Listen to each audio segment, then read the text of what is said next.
Following the release of an explosive feature article in the New York Times, Bob Iger is having a very bad week, possibly his single worst week in nigh on 2 decades as the CEO of Disney. Unfortunately for him, it's only going to get worse from here. Let's dive in.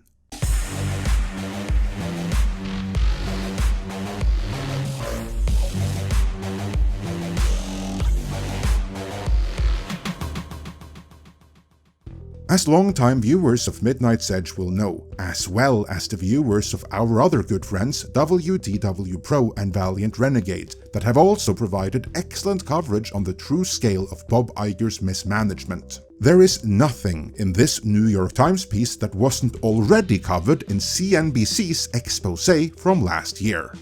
Sure, there is some added detail here or there, but there is nothing materially new. On the contrary, there were some even more explosive revelations in the CNBC piece that are absent in the New York Times piece. Meaning, CNBC not only did it first, they did it better. More on that in due time. What makes this New York Times piece worse for Iger though, is that incredibly, that CNBC piece didn't have any real impact. Yes, it was shocking to those who read it. It validated pretty much everything we had been reporting for years. But beyond that, it didn't really leave any waves, as outside of us YouTubers, no one else, certainly no one else in the media, really picked up on it.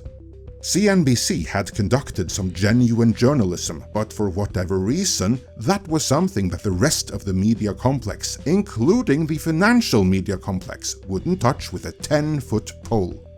Now, I have my own thoughts on why that may have been, but that is neither here nor there. What makes this New York Times piece so different then, is that while the New York Times in general is no longer anywhere near the institution of journalism it once was, it is one of the foremost modern-day pravdas. And them printing this Iger hit piece, because that's what this is, suggests that whatever protection he might have had is no longer there.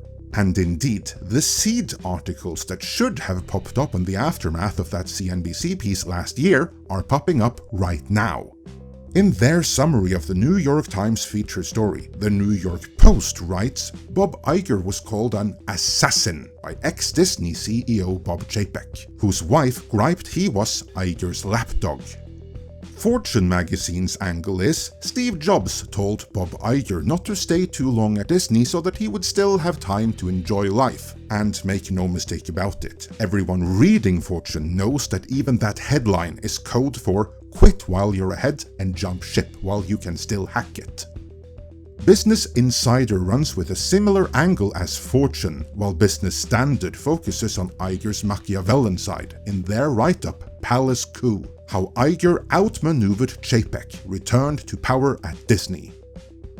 What all of these have in common though, is that they expose Iger for the petty, vindictive and power-hungry narcissist that he is, and between the lines, that everything Bob Chapek has ever been blamed for was in reality Bob Iger's fault all along, just as we've been reporting for years.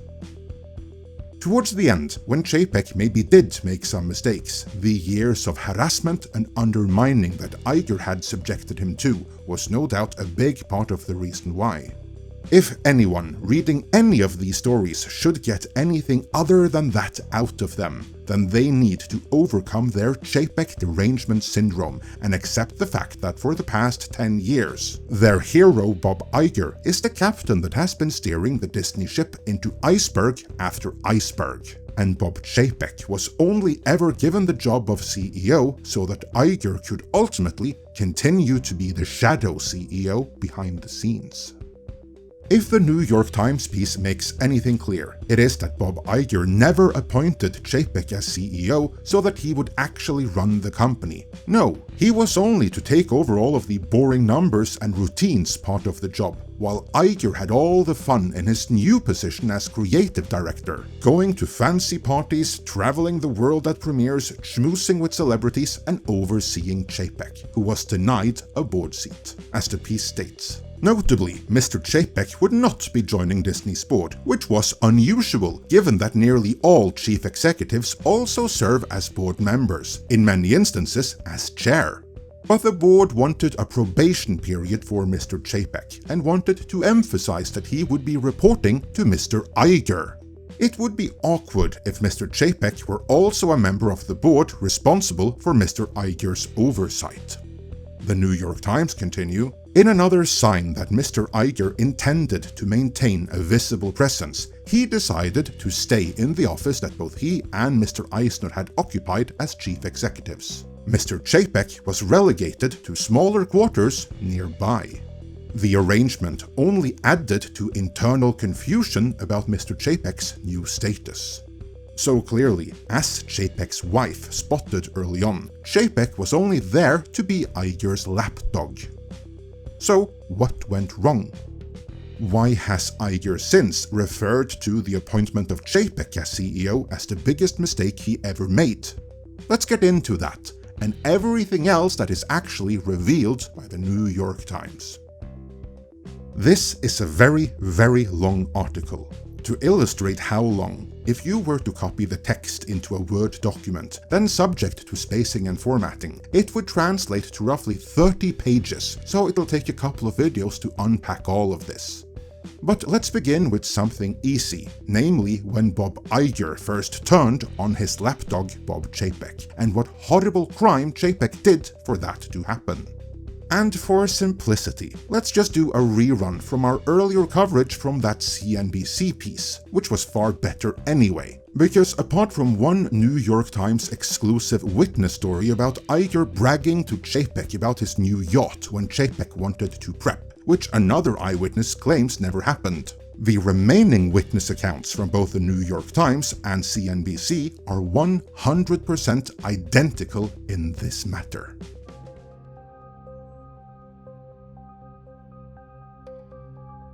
Things begun to sour 2 weeks after Iger stepped back and Chapek was brought into the limelight. That's when Disney's annual meeting took place in North Carolina and Chapek would host his first Q&A session. Chapek, Iger, and CFO Christine McCarthy were en route in a private jet when everything went to hell, and you won't believe how. Here's how CNBC broke it down. Since Chapek's background at Disney had been in parks, consumer products, and distribution, he knew little about the inner workings of ABC, ESPN, or the movie studio. He had been given a large binder of background material by the investor relations team, but now he had to be ready to answer questions on any topic, which could range from Disney's stance on the environment to the future of ABC News. That's the setup. Pay attention now, this is where it all falls apart. After a couple of hours of general preparation, and to clarify, this is after hours of Iger and Chapek prepping together, Chapek retreated to a private area in the back of the plane and closed the door to study. Oh my God! That was it. That was the big mistake which landed Chapek on Iger's shit list. Confused? So was Iger. The article continues. Iger was perplexed and expressed his confusion to McCarthy. He had assumed the men would run through possible questions and answers throughout the flight. Iger walked to the back of the plane to see if Chapek needed help preparing. "Isn't it all in here?" Chapek asked, holding up the binder, according to a person on the plane. "The basics, yes, but not the nuances," Iger replied. Chapek, who prefers to learn by reading and memorizing material and thought he'd already spent the first hour or two prepping with Iger, said he'd rather stay in the back and study. Then they arrived. Chapek held his speech and he hosted his Q&A session. And how do you think that went? It's not really in the article, so I'll tell you. It went perfectly fine, because Chapek's approach had worked. He had successfully learned what he needed to answer any question thrown at him, and Iger did not like that, not one bit. Let's explore why.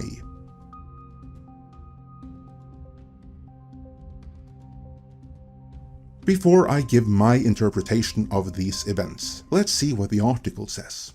Iger would later relay this fleeting exchange to friends as one of the first moments it occurred to him that he may have made a mistake.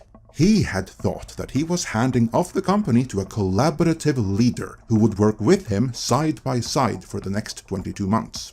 Take note of that, I'll get back to it. A collaborative leader. Instead, Iger began to worry about whether Chapek had plans of his own. So, what does this mean? Well, to begin with, when Iger says he thought he handed the company to a collaborative leader, what he actually meant was that he thought he handed the company over to a subservient follower that would do Iger's bidding. But during that exchange, Iger realized, possibly for the first time, that Chapek not only was his own man, he was CEO material, and more than that, he was perfectly capable of running Disney without Iger's guidance. This is not spelled out in the article, so I'll spell it out here. What happened on that plane was that when Chapek felt Iger had given him all the prep and nuance he needed, it was time to actually learn and understand the material, and in order to do so, Chapek had to sit down on his own to actually absorb it. When he had done that, then not only would he be able to fend off any question thrown at him, the answers would come from him, from Bob Chapek himself. But that's not what Bob Iger wanted. The reason Iger wanted to spend the rest of that flight teaching Chapek the nuance, as he put it, is because he wanted Chapek to be able to regurgitate Iger's own answers to key questions. So there you have it. That's what Chapek did wrong. That was his high crime. He took his role as CEO seriously and had notions about actually running the company. But in Iger's mind, all Chapek was supposed to do was the boring number stuff on Iger's behalf, while Iger had all the fun. And even that boring stuff had to be done exactly the way that Iger would have done it. The moment Iger started worrying that Chapek might run things differently than he would have, the sabotage begun, which we will explore in upcoming videos. But what is so embarrassing for Iger here and now is that the world now sees what we have been saying for years. Iger set up Chapek to fail, so that he himself eventually could return. The New York Times even attributed a quote to Chapek. "Mr. Iger is not going to leave. He'll be here until he dies." Let's see how many Disney watchers out there still want that to happen as they read this article and gradually start accepting the implications of it. Meanwhile, let me know your thoughts on all of this in the comments.